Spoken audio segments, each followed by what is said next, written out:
అథ చైనం నిత్యజాతం నిత్యం వా మన్యసే మృతం తథాపి త్వం మహాబాహో నైనం శోచితుమర్హసి.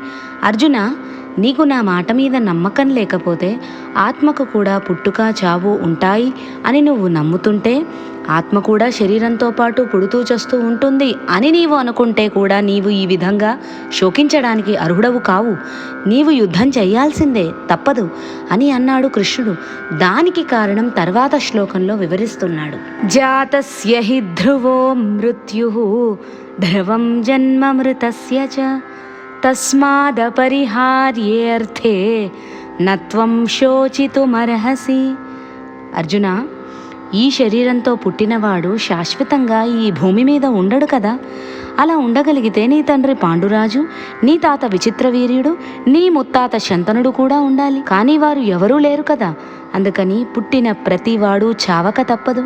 మరణించిన వారికి మరలా పుట్టడం తప్పదు. మరణించినవాడు అటే పోతే పుట్టేవాళ్ళు ఎలా పుడతారు? ఎలా పుడుతున్నారు? కాబట్టి చావడం, పుట్టడం, మరలా చావడం ప్రకృతి సహజం. దీనిని ఎవరూ మార్చలేరు, నివారించలేరు. నివారించలేని మరణాల గురించి నీవు శోకించడం తగదు కదా.